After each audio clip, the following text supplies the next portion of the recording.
Down the group, the stability of plus 6 oxidation state decreases,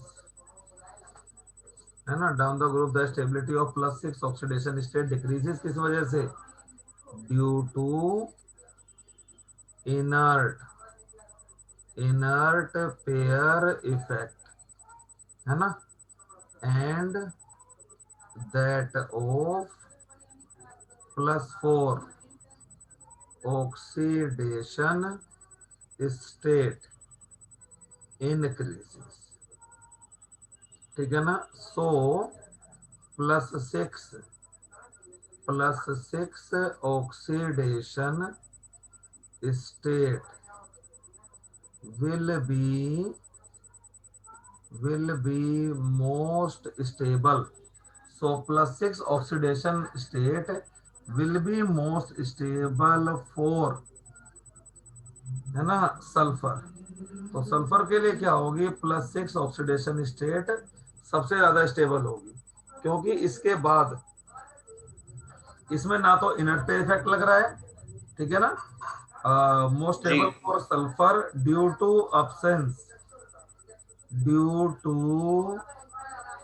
absence of inert inert pair effect due to absence of inert pair effect, ठीक है। अब चलते हैं आगे इससे। चलिए, तो अब हम बात करूं, अगर मैं SO2 को पकड़ के ले आऊं, है ना, तो SO2 acts as a very good reducing agent because for sulfur because for sulfur plus 6 oxidation state is more stable than plus 4 oxidation state. So so sulfur has strong tendency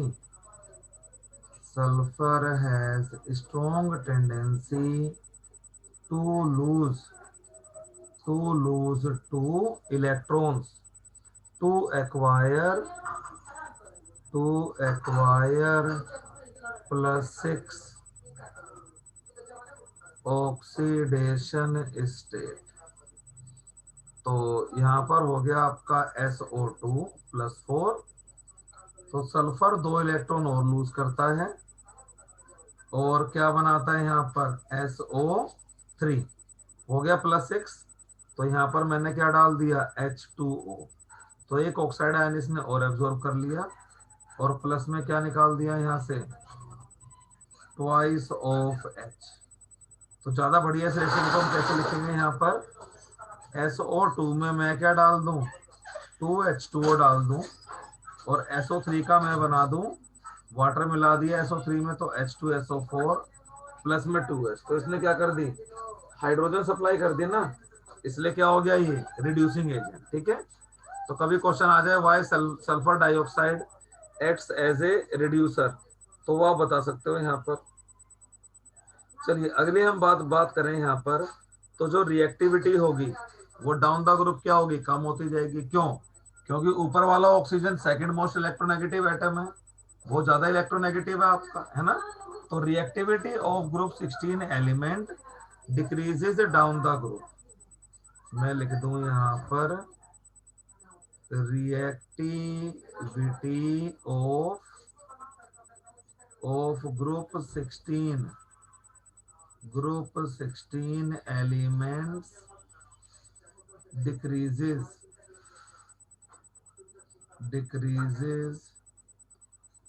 down the group, ठीक है, तो सबसे ज्यादा reactive रहेगा oxygen, फिर sulphur, फिर selenium, फिर tellurium. Polonium की हम बात करेंगे नहीं क्योंकि वो क्या है आपका रेडियो एक्टिव है ना। चलिए इसके बाद आता है आपका रिएक्टिविटी विद हाइड्रोजन, है ना। केमिकल प्रॉपर्टीज ही आएंगे आपकी। मैं लिख दूं यहाँ पर chemical chemical properties, chemical properties. तो पहले आएगा reactivity with hydrogen, reactivity reactivity with hydrogen, reactivity with hydrogen, है ना। तो क्या बनेंगे आपके, ऑक्सीजन हाइड्रेट बनाएगा तो H2O बनाएगा, सल्फर हाइड्रेट बनाएगा तो H2S बनाएगा, और क्या कहते हैं सेलेनियम बनाएगा तो सेलेनाइड बनाएगा, और ये बनाएगा तो हाइड्रोजन टेल्यूराइड बनाएगा, और H2PO बनाएगा, है ना। सारे के सारे शेप में क्या होंगे, all of them are bent molecule, all of them are bent molecule, है ना, due to presence of two lone pairs and two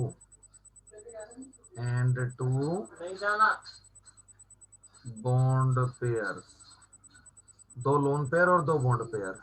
तो जरा भाई एंगल बताओ जरा मुझे, ये OH2 है, ये H2S है, ये हाइड्रोजन सेलेनाइड है, ये हाइड्रोजन टेल्यूराइड है।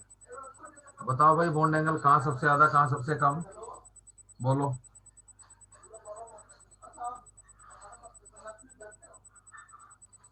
एक सेकंड। हाँ हाँ 2 second.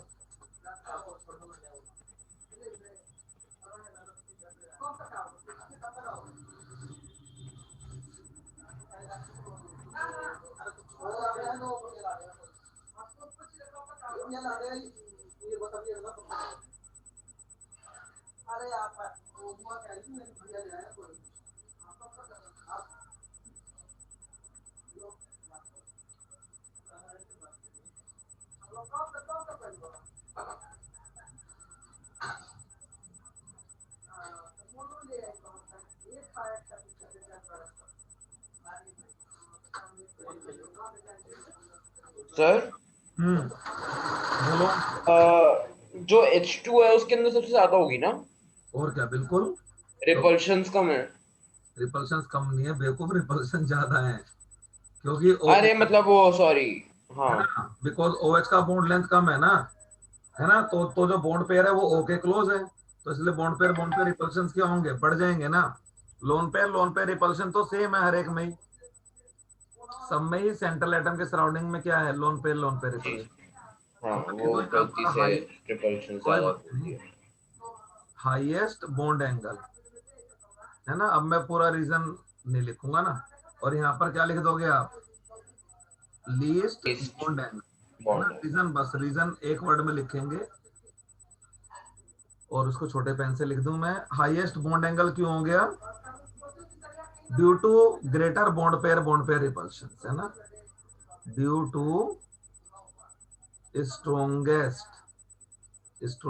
Bond pair repulsion.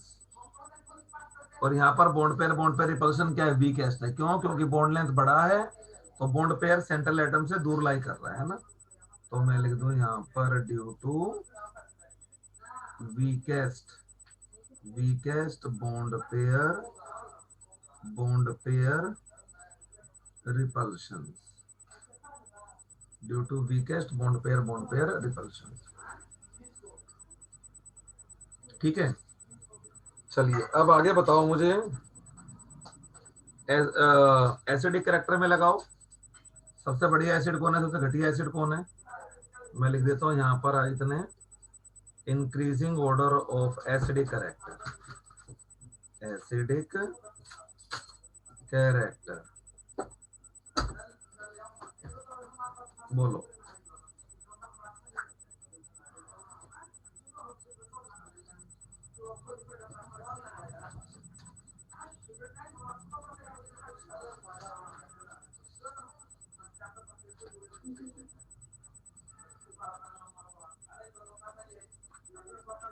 Sir H2T की सबसे ज्यादा होगी।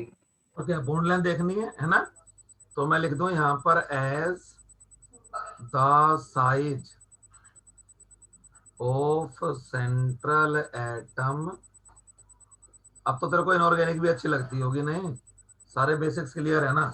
As the size of central atom increases the bond dissociation energy, the bond dissociation energy of element hydrogen bond decreases, है ना? तो सबसे जल्दी H प्लस कौन रिलीज कर देगा? हाइड्रोजन टेलुराइड, है ना?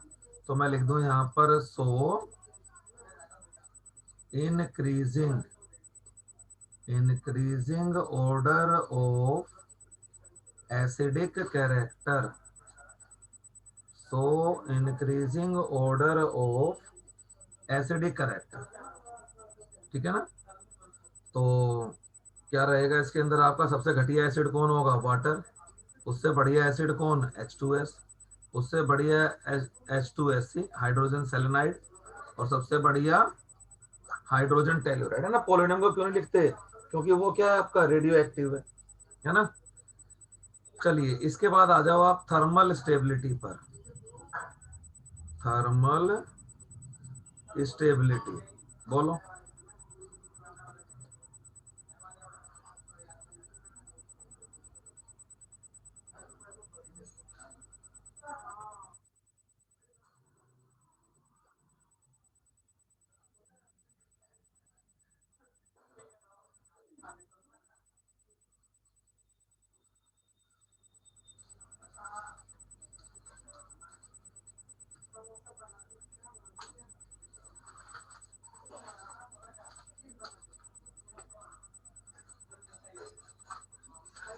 H2O की सबसे ज्यादा सर। बिल्कुल, इस क्वेश्चन में थर्मल स्टेबिलिटी तो मॉलिक्यूल है ना, OH बॉन्ड सबसे दूसरे टूटेगा ना। OH हाँ बॉन्ड हाँ। बॉन्ड डिसोसिएशन एंथैल्पी क्या है? तो मैं लिख दूं यहां पर as the bond dissociation enthalpy decreases the thermal stability also decreases, ठीक है ना?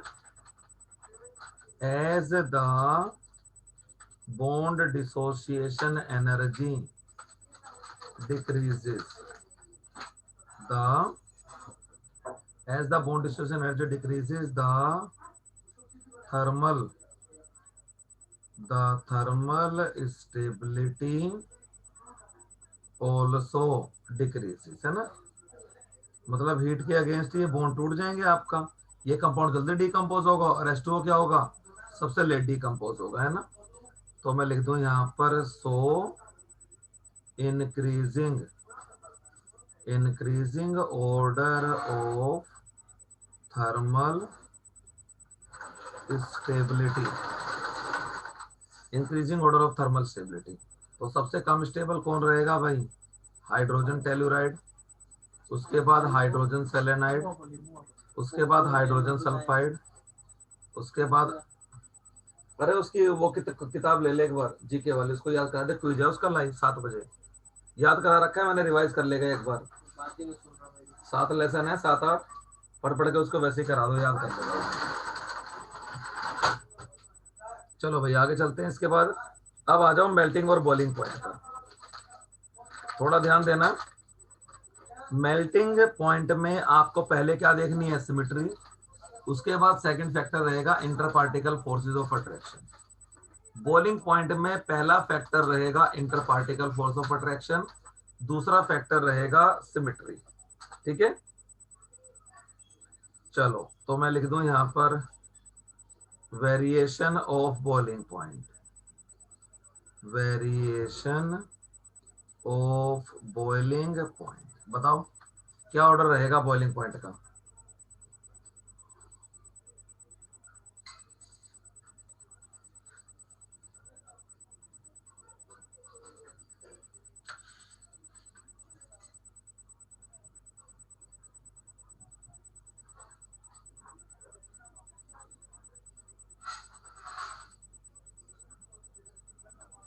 बोलो बोलो।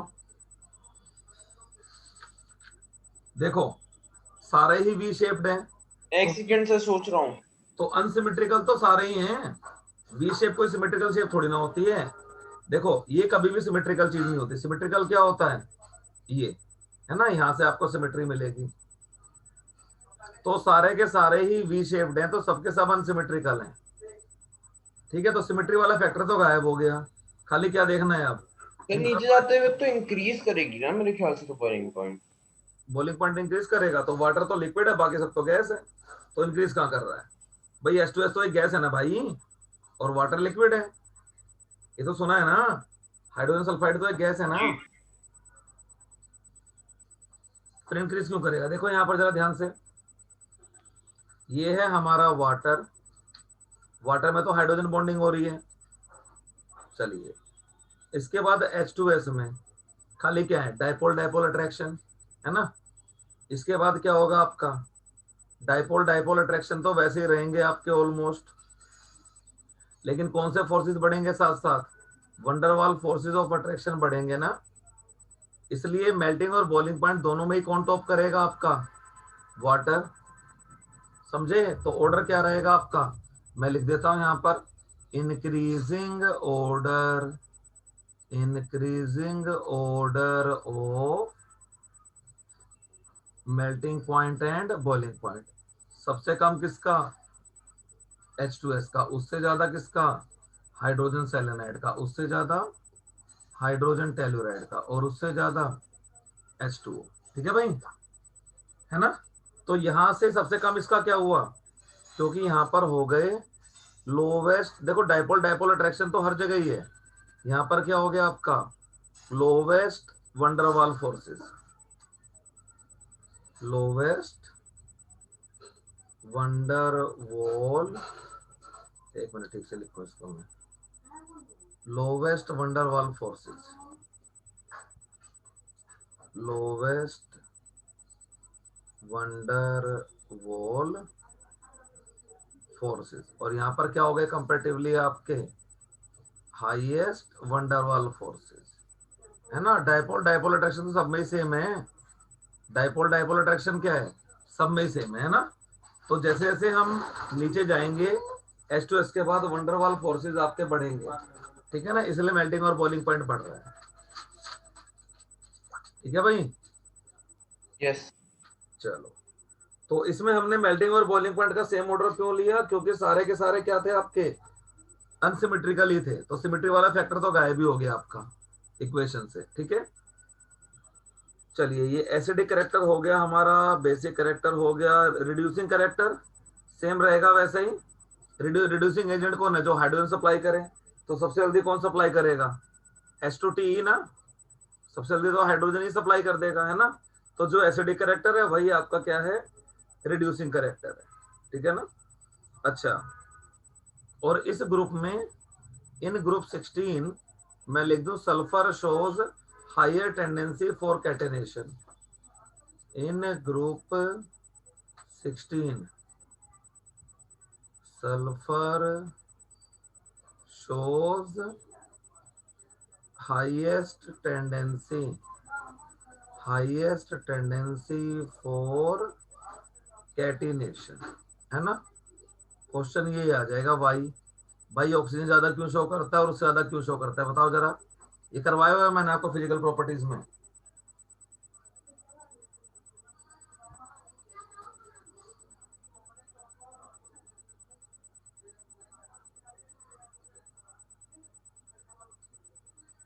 बोलो बोलो।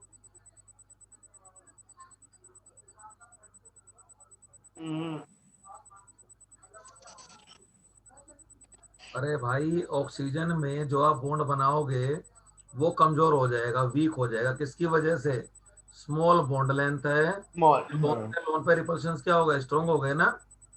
यस। सल्फर के लिए बॉन्ड लेंथ क्या है, थोड़ा सा मॉडरेट रेंज का, जिससे बॉन्ड स्ट्रॉन्ग है। और लोन पे रिपल्शन क्या हो गए आपके, नेग्लिजिबल, है ना। फोन कर लेगा और मिस्त्री को, हैं। अभी मोटर वोटर होगी तो मिल जाएगी ना आराम से। मोटर की दुकान पता है कहाँ है, कहाँ, कौन मुकेश है, अरे दुकान में कह रहा हूँ जो स्पेयर पार्ट रखता है। वो भी रखता है कहाँ? अच्छा रखता है, वरना ना हो तो वो आगे 17 में 2 दुकानें हैं, वो फ्रिज और वॉशिंग मशीन के सारे स्पेयर पार्ट रखते हैं, है ना। कर दे एक बार फोन। हाँ भाई, अब तो आदत पड़ गई होगी ऑनलाइन पढ़ने की, नहीं? अब तो भूल ही गया होगा ऑफलाइन भी कैसे पढ़ते थे,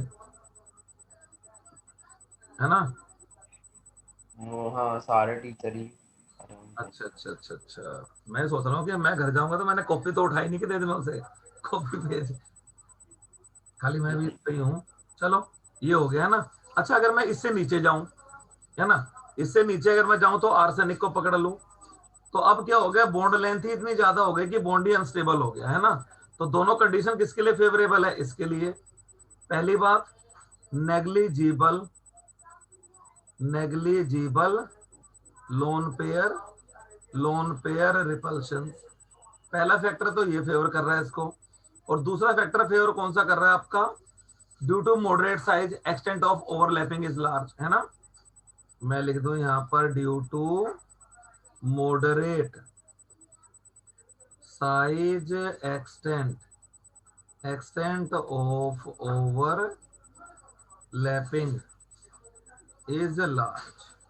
ठीक है, तो दोनों फैक्टर इसको फेवर कर रहे हैं। यहां पर क्या हो रहा है, ओवरलैपिंग तो अच्छी है, मगर लोन पे रिपल्शन क्या है, स्ट्रॉन्ग है काफी। यहां पर लोन पेयर रिपल्शन तो नेग्लिजिबल है, मगर ओवरलैपिंग पुअर है, बड़ा साइज होने से। तो दोनों फैक्टर किसको फेवर करते हैं भाई?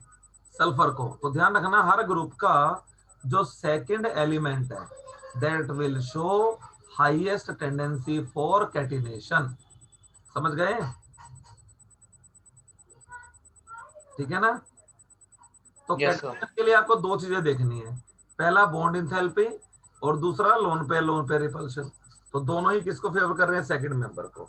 चलो ये चीज आपको याद हो गई। अच्छा अब मैं लिख दूं यहां पर these group 16 elements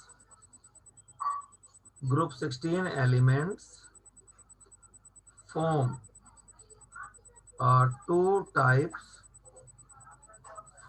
two types of oxides, है ना। एक होगा आपका +4 ऑक्सीडेशन स्टेट वाला और एक होगा +6। तो सल्फर जैसे क्या बनाएगा? SO2 बनाएगा, SO3 बनाएगा, है ना। और आपका आर्सेनिक, तो सॉरी आर्सेनिक तो नाइट्रोजन वाले में आता है, सेलेनियम SeO2 बनाएगा, SeO3 बनाएगा। और इसके बाद टेल्यूरियम आ गया, TeO2 और TeO3। तो TeO3 तो नहीं बनेगा ना, क्योंकि लास्ट मेंबर है +6, ये शो करेगा नहीं, है ना, नहीं बनेगा। किस वजह से? इनर्ट पेयर इफेक्ट की वजह से नहीं बनेगा। अब मुझे बताओ, SO2 और SO3 में से ज्यादा एसिडिक कौन है और क्यों?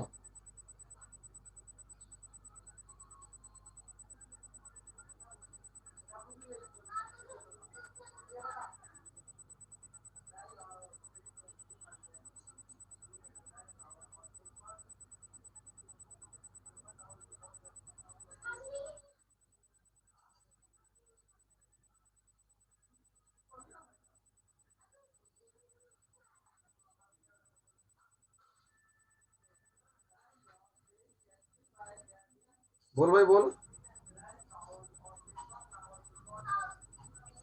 सर SO3 ज्यादा है। SO3 है ना। तो सीधी सी बात है, जो कंपाउंड ज्यादा कोवलेंट हुआ वो ज्यादा एसिडिक हुआ, है ना। वैसे भी यस। देखो, एसिड कौन होता है? इलेक्ट्रॉन पे रिसेप्टर। तो SO3 में सल्फर के पास +6 चार्ज है और SO2 में सल्फर के पास क्या है? +4 चार्ज है। तो +6 वाला ज्यादा इलेक्ट्रॉन खींचेगा ना, +6 वाला ज्यादा, है ना। तो मैं लिख दूं higher oxides will be more acidic, है ना। यहीं पर मैं इस बात को लिख देता हूं ब्रैकेट में छोटा सा, higher oxides are more covalent so they will be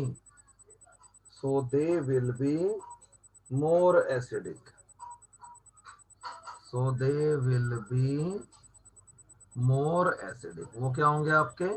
ज्यादा एसिडिक होंगे, ठीक है ना। चलिए ये चीजें हो गई आपकी। अब जरा बताओ, SO2 में और SO3 में, है ना। मेरा क्वेश्चन ये है, SO2 का मैं स्ट्रक्चर लिख दूं जरा एक बार। ये SO2 का स्ट्रक्चर है, S double bond O, S double bond O, और ये मैंने लिख दिया SO3, ठीक है ना। तो क्या इसमें सभी जो सल्फर ऑक्सीजन बॉन्ड हैं, क्या वो सेम है आपके या नहीं है? बोलो।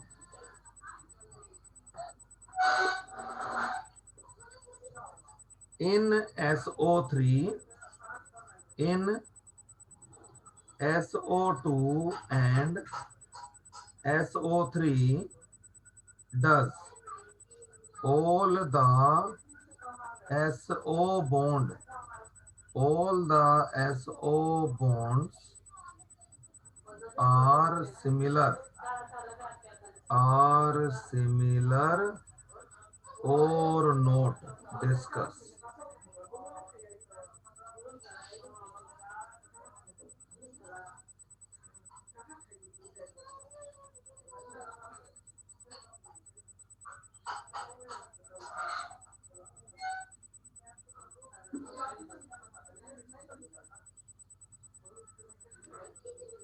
बोलो।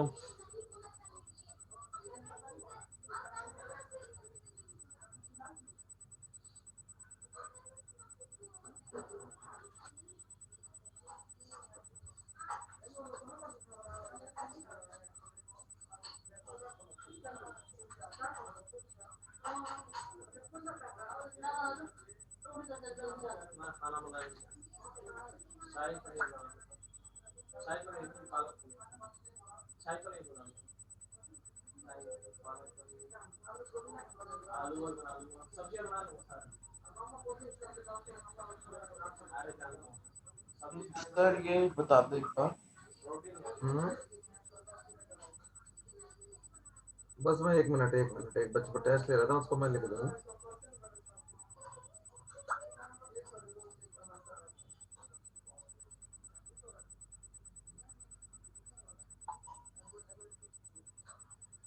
चलो हाँ, जरूर देखते हैं, थोड़ा हाइब्रिडाइजेशन की तरफ चलते हैं। 11th क्लास में जो हमने किया था, पहले समझो जरा यहाँ पर SO2 मॉलिक्यूल को, SO2 मॉलिक्यूल,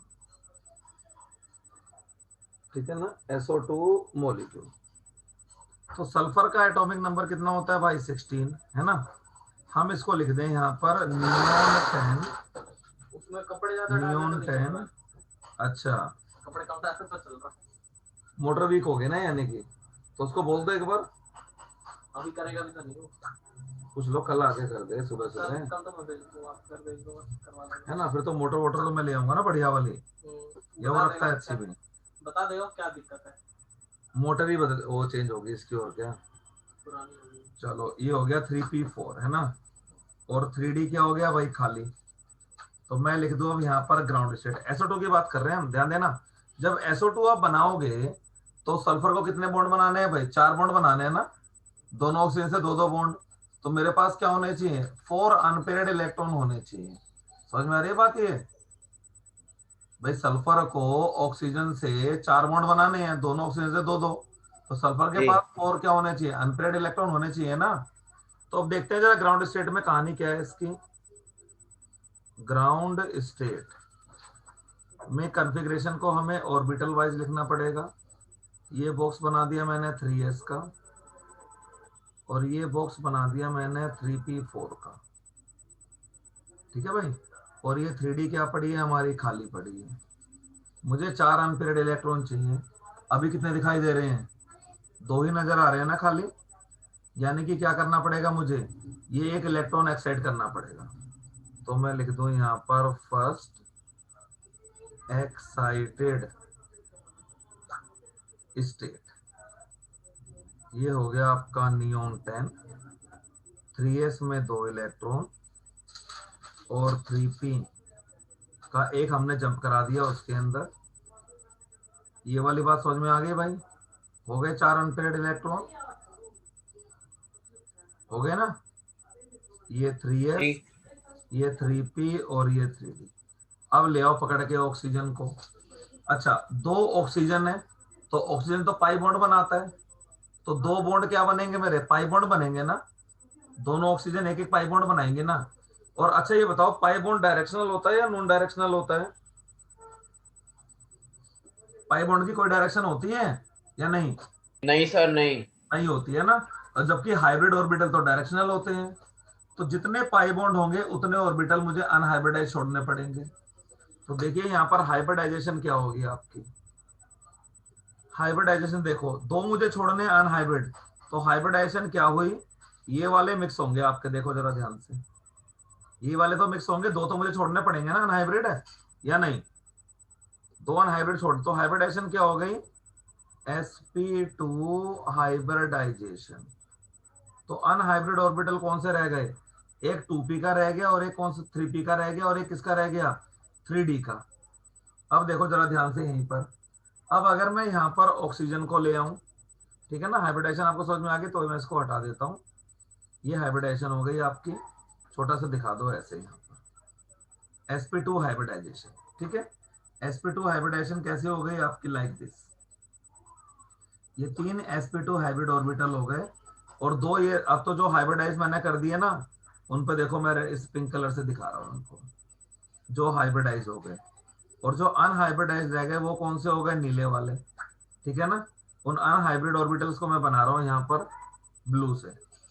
देखना, ये एक अनहाइब्रिड ऑर्बिटल रह गया 3p का, और ये एक अनहाइब्रिड ऑर्बिटल रह गया किसका, 3d वाला। ठीक है, तो ये रह गया। अब देखो, एक लोन पेयर में मैंने दो इलेक्ट्रॉन रख दिए, एक लोन पेयर में मैंने दो इलेक्ट्रॉन रख दिए, और इनमें एक एक इलेक्ट्रॉन रख दिया।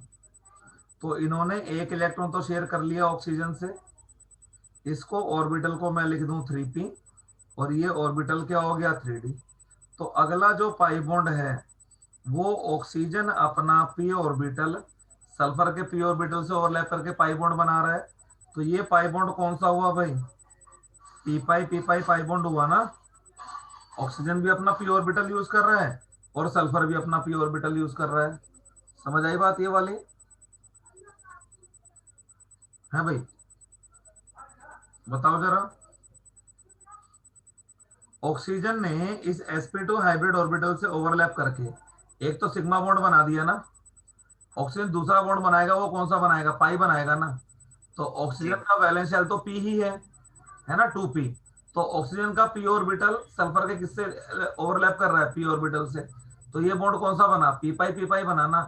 क्योंकि इस पाई बॉन्ड को बनाने में ऑक्सीजन ने भी अपना p ऑर्बिटल यूज किया और सल्फर ने भी p ऑर्बिटल यूज किया है। ये वाला ऑर्बिटल अगर आपको दिख रहा हो तो ध्यान से, ये वाला ऑर्बिटल, यही तो है ये ऑर्बिटल, नीले वाला जो बनाया मैंने, समझे। जी। समझ में आ गई ना बात। अच्छा अब देखो यहाँ पर, अब दूसरा ऑक्सीजन वो यहाँ पर आ गया, उसने एक तो ये ओवरलैपिंग कर ली, सिग्मा बॉन्ड बना दिया, और दूसरी ओवरलैपिंग उसने किससे करी, इससे। तो ऑक्सीजन ने तो अपना p ऑर्बिटल यूज किया, लेकिन सल्फर ने कौन सा यूज कर लिया, d ऑर्बिटल यूज कर लिया ना। तो ये वाला जो पाई बॉन्ड है दूसरा, ये वाला थोड़ा लॉन्गर होगा ना आपका, या नहीं भाई, d ऑर्बिटल तो बड़ा होता है ना साइज में। तो p पाई मल्टीपल बॉन्ड क्या बनेगा, बड़ा बनेगा। और पी पाई बॉन्ड क्या बनेगा आपका, छोटा बनेगा। तो असल में जो SO2 का मॉलिक्यूल है, उसमें दोनों SO बॉन्ड अलग अलग है। ये O और ये O अलग अलग पेन का मैं इस्तेमाल कर रहा हूं। ग्रीन वाला है जी पी पाई मल्टीपल बॉन्ड, और ब्लू वाला है पी पाई, या पिंक वाले को बना दूं P pi D pi. This is P pi D pi and this is P pi, है ना। अलग अलग टाइप के पाई बॉन्ड्स है ना आपके, लेकिन दोनों का बॉन्ड लेंथ सेम आता है, किस वजह से, रेजोनेंस की वजह से। दोनों का बॉन्ड लेंथ क्या आता है, सेम आता है, किस वजह से, रेजोनेंस का वजह से। कभी ऑक्सीजन जी। पी से ओवरलैप करता है, कभी डी से, है ना। तो मैं लिख दूं यहाँ पर, इन SO2 both the SO bond possess different character, अलग अलग है उनका, डिफरेंट कैरेक्टर, उनकी पहचान अलग अलग है। एक पी पाई मल्टीपल बॉन्ड है और दूसरा p pi D pi multiple bond है, मगर रेजोनेंस की वजह से दोनों एसओ बॉन्ड का बॉन्ड लेंथ सेम आता है। So both the SO bond are similar due to resonance, मगर उनका कैरेक्टर क्या है, अलग अलग है ना। जैसे इंडियन टीम से दो बैट्समैन खेल रहे हैं, करेक्टर अलग अलग है ना भैया, एक राइटी और एक लेफ्टी है, लेकिन उनका स्कोर तो किसमें काउंट हो रहा है, इंडियन टीम के स्कोर में, है ना। दोनों का करेक्टर अलग अलग है, बट दोनों का बिहेवियर सेम है, that both the batsman are playing for India. समझ में आई ये वाली बात आपको। करेक्टर दोनों बॉन्ड का अलग अलग है, बट रेजोनेंस की वजह से दोनों बॉन्ड लेंथ सेम आते हैं। क्यों, कभी हरे वाला पी पाई डी पाई बन जा रहा है, कभी पिंक वाला पी पाई डी पाई बन जा रहा है, तो ये ऑसिलेट कर रहे हैं। तो पी पाई डी पाई पार्शियल कैरेक्टर इसमें भी है, पार्शियल इसमें भी है, इसलिए दोनों बॉन्ड लेंथ क्या आती है आपकी, सेम आती है। करेक्टर अलग अलग लेकिन लेंथ क्या है, सेम है, इसलिए दोनों एसओ बॉन्ड को क्या बोला जाता है, सेम बोला जाता है, because the p pi D pi and p pi characters are oscillating. सही है, क्लियर हो गई बात ये वाली। दोनों एसओ बॉन्ड का करेक्टर अलग अलग है लेकिन सेम है रेजोनेंस की वजह से, बस इतना याद रखना, ठीक है ना। Both possess different character but due to resonance, but due to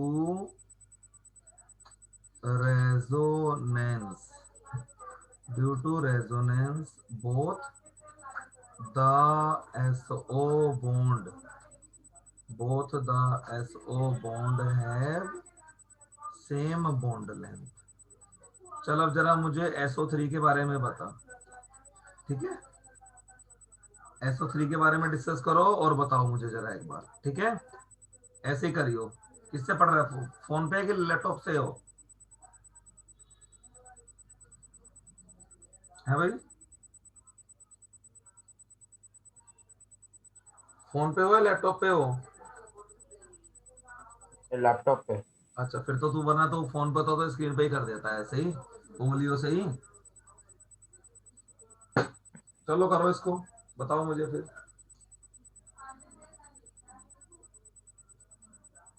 बिल्कुल वैसे ही करना है, लेकिन यहाँ ध्यान देना, ऑक्सीजन है 3, तो सल्फर के क्या चाहिए, 6 अनपेयर्ड इलेक्ट्रॉन चाहिए मुझे। एक्साइटेशन क्या करोगे आप, एस वालों को भी एक्साइट कर दोगे, ठीक है ना।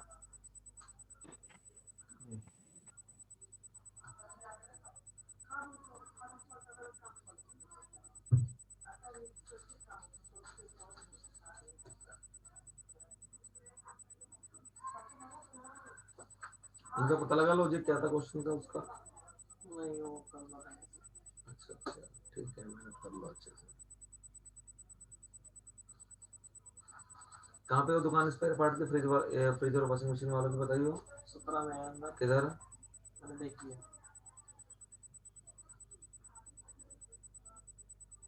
ये वाला रोड नहीं है तुम्हारे घर के सामने वाला 17 में जो कट जा रहा है, बिल्कुल बिल्कुल आगे जाके उसमें, हाँ हाँ लेफ्ट को, लाइन से 2 दुकानें हैं। कूलर वाला भी है वहाँ पे, कूलर बेचने वाला सरदार की दुकान है, बिल्कुल सीधा मार्केट खत्म हो जाएगी उसके बाद आगे जाके, आगे जाके ना लेफ्ट को 2 दुकानें हैं। तेरे फ्रिज का कुछ भी टूट जाए ना, सब मिल जाता है उनके पास। मैं तो फ्रीजर तो उन्होंने तोड़ दिया था, लिखवा के आ गया, उसने ले आया, और कंपनी के रेट से सस्ता। 3.5 की वैल्यू क्या होगी, 3.5 की वैल्यू, हाँ तो सोल्व कर लेना इसको, 4 की पावर 3 इंटू 4 की पावर हाफ अंडर रूट 4, 4 की पावर 3 तो 64 हो गया, ठीक है, और इंटू 2, भाई 4 की पावर हाफ यानी कि स्क्वायर रूट ही ना, 0.5, बस। रेशियो में कैसे आएगा। हेलो, हाँ बोलो बोलो बोलो। आप ही करके दिखा दोगे सर एक बार, थोड़ा यार इसमें क्या क्लियर नहीं है होगा, वो, मैं रात एक बार से वो रिवाइज करूंगा ना तब थोड़ा शायद। अरे कई बार क्वेश्चन ना या ऑब्जेक्टिव एक काम करो सर, एक काम करो, सुनो सर, ये मेरे को एक सेकंड होमवर्क के लिए दे दोगे, मैं जब रिवाइज कर लूंगा SO2 वगैरह वाले को, अच्छा अच्छा ठीक है ठीक है ठीक है, तो बिल्कुल मैं है SO3 ना, होमवर्क में बना लूंगा। हाँ, बिल्कुल डू, है ना, डू एट होम, है ना। चलो इसको होमवर्क में करो, वैसे कुछ नहीं होगा, उससे एक स्टेप आगे बढ़ जाना है। देख यहीं पर देख ले खाली, ये इसको भी एक्साइड कर देना उठा के यहाँ, ठीक है। हाँ हाँ ठीक है। अब 3 पाई बॉन्ड बनेंगे ना, तो एक तो पी पाई और 2 क्या बनेंगे, पी पाई डी पाई, बस। भाई मुझे चेन पेयर्ड इलेक्ट्रॉन चाहिए ना, तो अभी तो 4 है, तो इसको भी उठा के एक्साइड कर देंगे हम, खत्म कहानी, ठीक है। ठीक है। चलो सर एक सेकंड वॉशरूम में हूँ। हाँ हो जा, कोई बात नहीं, हो जा।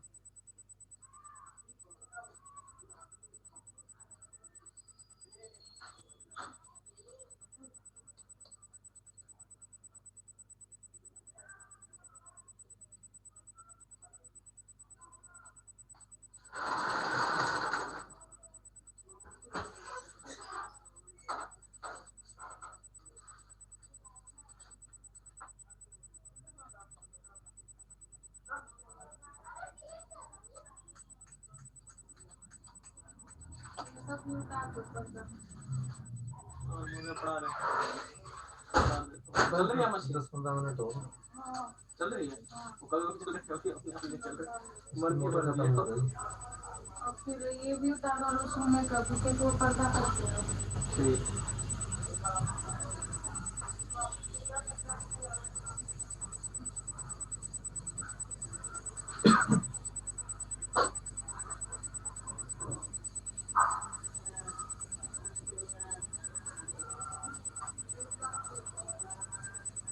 देखा ऐसे ही होता है घर पे काम, पढ़ तो क्या सकते हैं, इसलिए वाला नहीं जाता। भाई हम तबीयत समय से पढ़ो। कौन सा बोल रहे हो, ये सारी चीजें हो रही हैं? अरे रोज का मेरे घर का आपको नहीं पता ना, बैठो बैठो उसी टाइम सारे काम याद आएंगे, पापा फोन करके गए ये मम्मी का अलग काम याद आएगा, तो एक मामी चीज तो है ना, सोते रहेंगे ना। मम्मी का भी वही है ना। वो तो मतलब 20-25 दिन बाद ठीक हो जाएंगे काफी हद तक।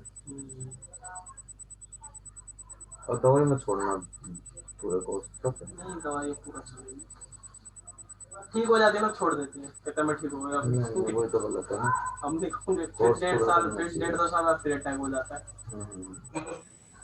हाँ भाई चलें आगे अब। हाँ जी। चलो तो SO2 और SO3, ठीक है, स्ट्रक्चर इंपॉर्टेंट है इनके। अब सल्फर के तो दोनों ऑक्साइड गैसेज ही हैं, है ना, मैं लिख दूं यहाँ पर SO2 and SO3 both are gases, दोनों क्या हैं आपके, गैसेज ही हैं, ठीक है। लेकिन अगर हम बात करें, नीचे चलें, SeO2 एंड SeO3, तो इनमें तो वंडरवाल फोर्सेस ऑफ अट्रैक्शन थे, लेकिन जैसे जैसे साइज बढ़ेगा वंडरवाल फोर्सेस ऑफ अट्रैक्शन क्या होंगे आपके, बढ़ेंगे ना, तो ये क्या हो जाएंगे आपके, सॉलिड, है ना। मैं लिख दूं यहाँ पर बोथ आर सॉलिड, किस वजह से, due to higher extent of van der Waals forces, due to higher extent of van der Waals forces, है ना। और ये गैसेस क्यों हैं, due to lower extent of van der Waals forces, due to lower extent of van der Waals forces, ठीक है। चलिए आगे चलते हैं इसके बाद अब हम,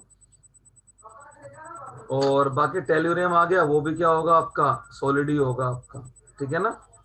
जैसे जैसे नीचे जाएंगे सॉलिड ही होते जाएंगे। अब सेलेनियम SeO2 को अगर हम हीट कर दें तो ये मॉलिक्यूल अलग अलग हो जाएंगे, है ना। तो सॉलिड स्टेट में तो ये पॉलीमेरिक होगा आपका, और क्या कहते हैं, गैसियस स्टेट में मोनोमर होगा। तो मैं लिख दूं SeO2 in gaseous state exist as monomer, ठीक है, but in solid state it exists as polymer, बताता हूँ कैसे। ये पॉलीमर की फॉर्म में एग्जिस्ट करेगा आपका। हमारे पास क्या था, SeO2 था और ऊपर एक लोन पेयर था, है ना। ये लिख दिया Se, ये O2, और यहाँ पर क्या है, लोन पेयर है। ऐसे ही दूसरी यूनिट है Se double bond O double bond. तो जब ये लिंक करेंगे तो क्या होगा, ये वाला पाई बॉन्ड हमारा क्या होगा, टूटेगा, एक पाई बॉन्ड ऑब्वियसली, है ना। तो ऑक्सीजन के पास इलेक्ट्रॉन फ्री होगा और सेलेनियम के पास इलेक्ट्रॉन फ्री होगा। ऐसे ही एक ऑक्सीजन का बॉन्ड और टूटेगा आपका, ऐसे ऐसे, है ना। तो देखो जरा ध्यान से कैसे बनेगा स्ट्रक्चर। ये बनेगा आपका Se, एक पाई बॉन्ड रहेगा आपका, और एक ऑक्सीजन सिंगल बॉन्डेड रहा जिस पर कि इलेक्ट्रॉन फ्री है, और यहाँ किस पे इलेक्ट्रॉन फ्री है, सेलेनियम पे। तो यहाँ से ये लिंकेज कर लेगा आपका। और ऐसे ही मैं दूसरा सेलेनियम लिख दूं Se, नीचे डबल बॉन्ड O। तो यहाँ पर जो इलेक्ट्रॉन फ्री है वो तो इससे लिंक कर जाएगा आपका, और यहाँ पर जो इलेक्ट्रॉन, इसका जो ऑक्सीजन के साथ क्या है, सिंगल बॉन्ड है ना। और ऐसे ये लिंक कर जाएगा यहाँ से। तो इस टाइप से ये किस फॉर्म में मिलेगा आपको, पॉलीमर की फॉर्म में मिलेगा। ठीक है। इसके बाद आता है आपका ये हो गया आपका। इसके बाद आएगा आपका एनामलस बिहेवियर। अच्छा, इसके बाद ही आएगा। तो ये सारी चीजें हो गई आपकी। एक और आता है इसके अंदर, SeO3। SeO3 मैं लिख दूं यहाँ पर, SeO3 exists as cyclic tetramer, cyclic tetramer. कैसे, देखो जरा, यहाँ पर भी एक पाई बॉन्ड को आप तोड़ दोगे। जब एक पाई बॉन्ड को आप तोड़ दोगे तो ये कुछ ऐसे बनेगा आपका। Se, तीन डबल बॉन्ड और रहेंगे ना आपके। एक डबल बॉन्ड O को मैंने तोड़ दिया, तो यहाँ डॉट और यहाँ डॉट, है ना। ऐसे ही मैं एक सेलेनियम को यहाँ लिख लूं, Se double bond O double bond O, और यहाँ पर जो एक ऑक्सीजन है उसको मैंने तोड़ दिया, ठीक है ना। और यहाँ से एक लिंकेज करेगा आपका क्योंकि यहाँ पर डॉट है। जी।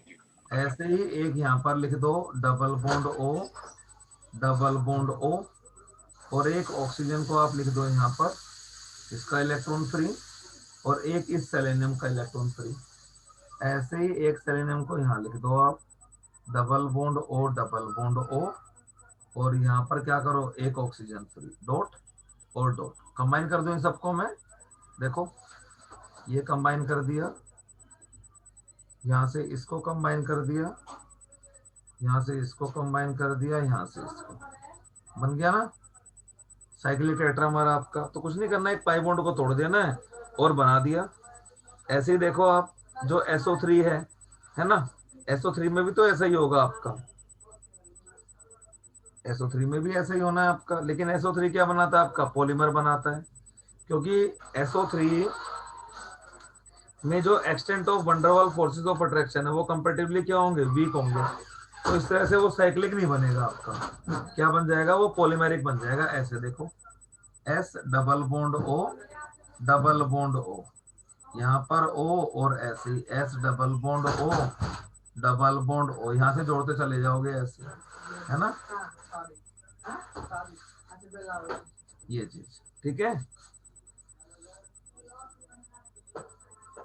चलिए इसके बाद आता है आपका, हम बात करते हैं इसके बाद लोअर हैलाइड्स की।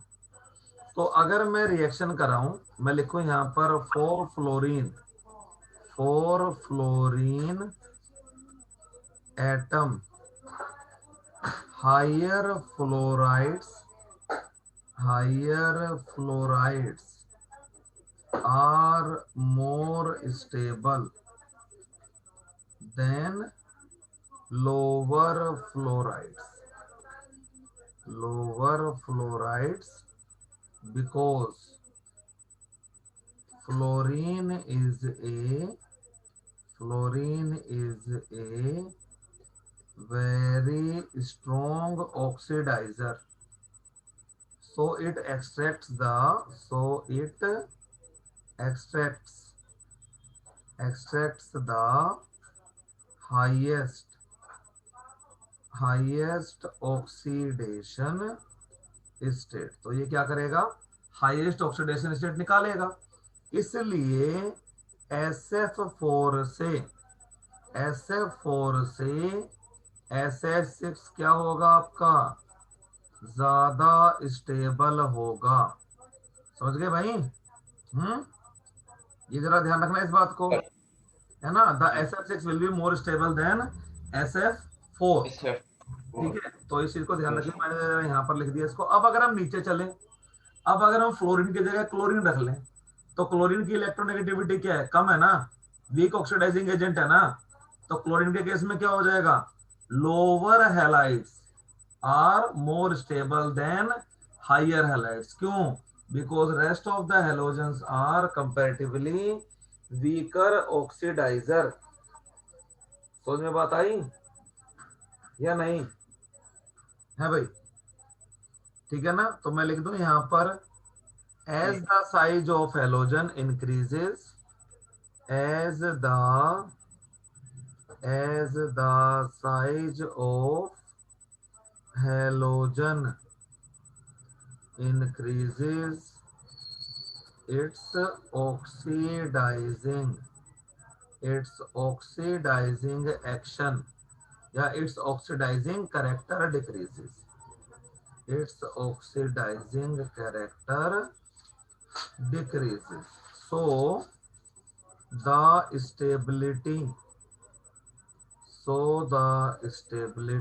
of lower halides increases, है ना।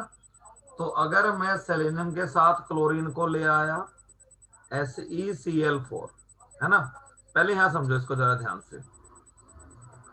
अगर मैं SF4 को ले आया और इसको मैंने गर्म कर दिया, तो सल्फर क्या बनाएगा भाई, SF6। क्योंकि SF6 क्या है, ज्यादा स्टेबल है ना।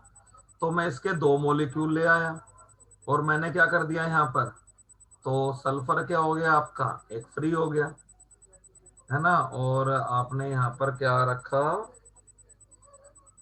तो सल्फर ने 2 इलेक्ट्रॉन गेन करे और सल्फर ने 2 लूज करे, है ना। सल्फर ने 2 इलेक्ट्रॉन लूज करे तो उनको गेन कौन करेगा, सल्फर ही करेगा। तो यहाँ पर हो गया 8 और यहाँ पर हो गया 6। तो 6 4 जा 24 और यहाँ पर 6 4 जा 24, है ना। ये 2s, देखो समझो रिएक्शन, डिस्प्रोपोर्शनेशन हो गया ना। देखो जरा ध्यान से, यहाँ पर सल्फर कितनी है लेफ्ट में, 6 है। तो 6 की 6 सल्फर ने क्या करा, कितने इलेक्ट्रॉन लूज कर दिए, 12 इलेक्ट्रॉन लूज कर दिए ना। हर एक ने क्या करे, 2 लूज करे, है ना। देखो +4 से क्या हो रहा है, +6 हो रहा है ना। ये रहा +6 +4 से। मैं बैलेंसिंग की बात कर रहा हूँ इस रिएक्शन की। तो सल्फर यहाँ पर 4 हुई हैं, तो कितने इलेक्ट्रॉन लूज करे उन्होंने भाई, 4 सल्फर ने मिलाकर कितने इलेक्ट्रॉन लूज करे, 8। अब ये 8 इलेक्ट्रॉन मुझे किसको देने हैं, सल्फर को ही देने हैं। तो 2 सल्फर को मैंने 4 इलेक्ट्रॉन दे दिए और ये सल्फर क्या हो गए, रिड्यूस हो गई ना। तो ये क्या हो गया, डिस्प्रोपोर्शनेशन। अब अगर मैं इसको पकड़ के ले आऊं SeCl4 को, है ना, तो सल्फर के लिए सेलेनियम के लिए क्या होगा आपका, जो लोअर हैलाइड होंगे वो क्या होंगे आपके, ज्यादा स्टेबल होंगे, है ना, या नहीं। जी सर अगर मैं ऐसे ही SCl4 ले आया, तो क्लोरीन तो वीक ऑक्सीडाइजिंग एजेंट है ना। तो ये क्या होगा आपका, लोअर ऑक्सीडेशन स्टेट वाला कंपाउंड बनाएगा। तो लोअर ऑक्सीडेशन स्टेट वाला कंपाउंड क्या होता है, सल्फर मोनोक्लोराइड। तो सल्फर है यहाँ पर +4 और अब क्या हो गया +1।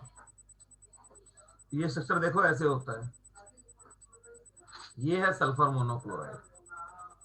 तो सल्फर ने यहाँ 4 इलेक्ट्रॉन लूज कर रखे थे और अब सल्फर ने यहाँ कितने इलेक्ट्रॉन लूज कर दिए? 1। यानी कि सल्फर ने 3 इलेक्ट्रॉन क्या करे हैं? गेन करे हैं, है ना। तो मुझे ये लॉस और गेन ही बराबर करना है। तो पहली बात यहाँ पर क्लोरीन देखिए 2 है, मैं यहाँ पर 2 कर दूं। सल्फर कितना हो गया? 4। अच्छा, यहाँ पर 4 करने से तो बात बनेगी नहीं, तो ये हो गया आपका, है ना। अच्छा, HCl4, वैसे HCl4 तो बनता ही नहीं कभी भी आपका, है ना। तो इसको एक बार ऑक्सीडाइज करो और एक बार क्या करो? रिड्यूस करो। तो ऑक्सीडाइज तो इसको आगे हम कर नहीं सकते, रिड्यूस होगा खाली आपका। तो क्लोरीन को फ्री कर दो यहाँ से, और क्या करोगे? ठीक है ना। और प्लस में आपने क्या कर दिया यहाँ पर? क्लोरीन कितनी हो गई? 8, और यहाँ पर क्लोरीन कितनी है? 2, तो 3Cl2 फ्री। तो देखो सल्फर यहाँ पर +4 था, यहाँ +1 रह गया, यानी कि दोनों सल्फर को 3 इलेक्ट्रॉन मिले हैं, इसलिए मैंने 6 क्लोरीन क्या कर दी? फ्री कर दी यहाँ पर, है ना। एक और एग्जांपल देखो आप यहाँ पर। अब जैसे ये हो गया Fe2Cl2, सेलेनियम क्या होगा आपका? डाउन द ग्रुप चलेगा ना। तो सल्फर के मुकाबले क्या है? इलेक्ट्रोपॉजिटिव है ना selenium. Selenium is more electropositive than sulphur. तो सेलेनियम के लिए क्या होगा? हायर क्लोराइड की स्टेबिलिटी क्या होगी? ज्यादा होगी ना। तो ये +1 से किस में चला जाएगा भाई? +4 में। तो सेलेनियम ने कितना लूज कर दिया? +2 से +4 हो गया आपका, ठीक है ना। तो बाकी 3 सेलेनियम क्या कर दी मैंने? रिड्यूस कर दी। समझ में आई रिएक्शन ये वाली? जैसे जैसे हम नीचे जाएंगे the stability of higher halides will increase, क्योंकि जो मेटल हो रहा है, एलिमेंट हो रहा है, वो ज्यादा इलेक्ट्रोपॉजिटिव हो रहा है। The element is getting more electropositive. समझ गए हैं भाई? तो ध्यान रखना जरा, जब एलिमेंट ज्यादा इलेक्ट्रोपॉजिटिव होगा तो हायर ऑक्सीडेशन स्टेट वाला कंपाउंड ज्यादा स्टेबल होगा। जब एलिमेंट ज्यादा इलेक्ट्रोनेगेटिव होगा तो लोअर ऑक्सीडेशन स्टेट वाला कंपाउंड बनेगा। देखिए जरा ध्यान से, सल्फर इलेक्ट्रोनेगेटिव ज्यादा था, इसलिए कंपाउंड क्या बना? लोअर ऑक्सीडेशन स्टेट वाला। सेलेनियम ज्यादा इलेक्ट्रोपॉजिटिव है तो हायर ऑक्सीडेशन स्टेट वाला कंपाउंड बनाएगा। समझ गए इस बात को? क्लियर हो गई रिएक्शन? ये क्वेश्चन ऐसे देगा, HCl4 को हीट करो तो क्या बनेगा? SF4 को हीट करो तो क्या बनेगा? Fe2Cl2 को, ठीक है ना। तो जो इलेक्ट्रोपॉजिटिव एलिमेंट्स हैं उनके लिए लोअर हैलाइड अनस्टेबल है, और जो इलेक्ट्रोनेगेटिव है उनके लिए हायर हैलाइड्स अनस्टेबल है। तो उस तरीके से इन रिएक्शंस को तुम करना, ठीक है। इसके बाद नेक्स्ट क्लास में हम पढ़ने वाले हैं एनामलस बिहेवियर ऑफ ऑक्सीजन। अगली क्लास कितने बजे है तुम्हारी?